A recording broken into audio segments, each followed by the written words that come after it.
Alliance खत्म हो चुका है? ये सवाल इसलिए क्योंकि तेजस्वी यादव ने इसको लेकर बड़ा बयान दिया। अब खुद समझिए ये प्रगति है या दुर्गति, इसके मायने आपको बताएंगे।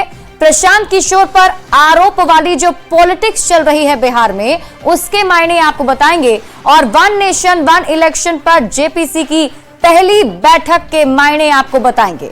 शुरुआत सबसे पहले आरजेडी नेता तेजस्वी यादव ने बहुत बड़ा बयान देते हुए कहा कि इंडिया गठबंधन सिर्फ लोकसभा चुनाव के लिए ही था।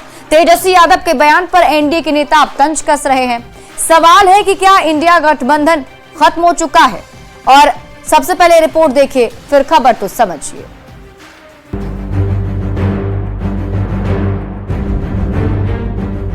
पहले से तय था इंडिया अलायंस जो है वो लोकसभा के लिए।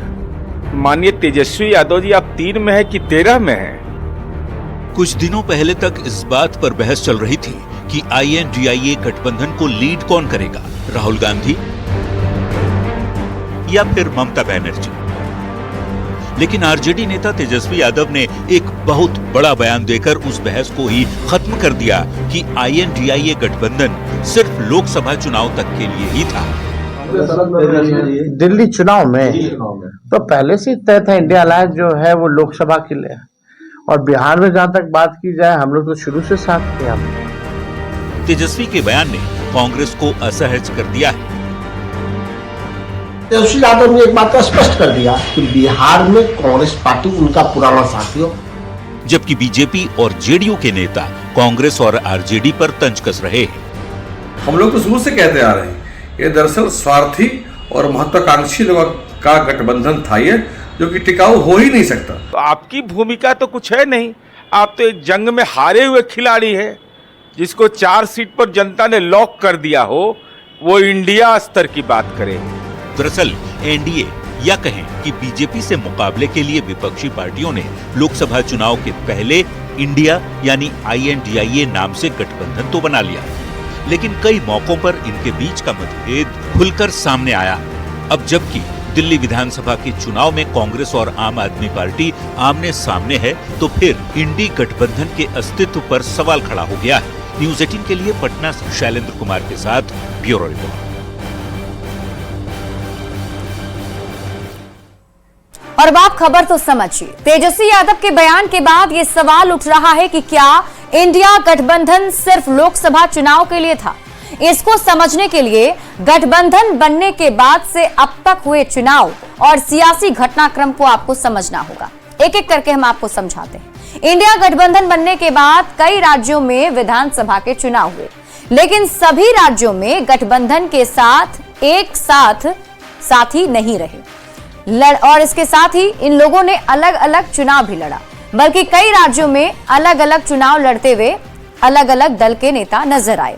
केरल में तो लोकसभा चुनाव के दौरान भी लेफ्ट और कांग्रेस अलग अलग चुनाव लड़ रही थी, जबकि पश्चिम बंगाल में ममता बनर्जी की पार्टी TMC इंडिया अलायंस से अलग लोकसभा का चुनाव लड़ी।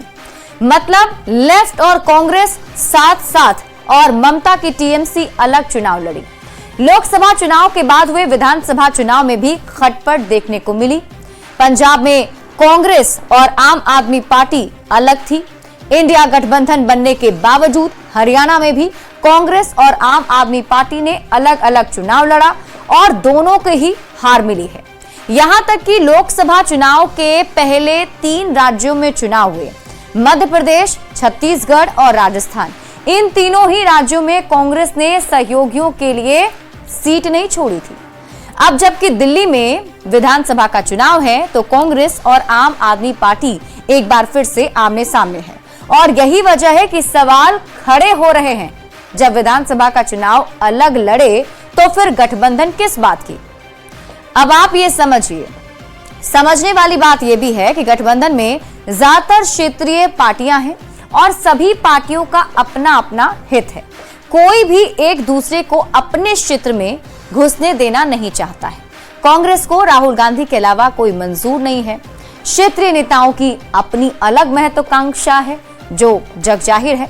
ममता बनर्जी खुलकर अपनी इच्छा भी जता चुकी हैं।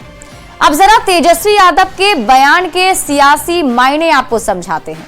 देखिए, बिहार में भी इसी साल विधानसभा का चुनाव होना है। 2020 में आरजेडी कांग्रेस साथ साथ चुनाव लड़े थे। 2025 में भी आरजेडी कांग्रेस और लेफ्ट के साथ लड़ने की उम्मीद जताई जा रही है। 2020 में कांग्रेस का स्ट्राइक रेट बहुत अच्छा नहीं था। 2020 में कांग्रेस का स्ट्राइक रेट महज 27.14% था। आप इसे इस तरीके समझ सकते हैं कि जितनी सीट पर कांग्रेस लड़ी उसमें से बहुत ही कम सीट वो जीत पाई। आंकड़ों के लिहाज से अगर हम बात करें तो कांग्रेस 70 सीट पर चुनाव लड़ी थी और महज 19 सीट जीतकर आ पाई, जबकि आरजेडी 144 सीट पर लड़ा और 75 सीट जीत गया। 2020 में आरजेडी का जो स्ट्राइक रेट है वो अच्छा रहा, 52.08% था।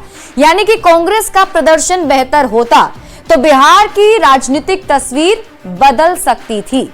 कई मौकों पर आरजेडी के नेताओं ने कांग्रेस को जरूरत से ज्यादा सीट देने की बात कही भी थी। तेजस्वी यादव 2025 में 2020 वाली स्थिति नहीं चाहते हैं। हो सकता है कि कांग्रेस पर अभी से दबाव बनाने के लिए तेजस्वी यादव ने कह दिया हो कि इंडिया अलायंस सिर्फ लोकसभा चुनाव तक ही था और अब कोई वैसा गठबंधन नहीं है।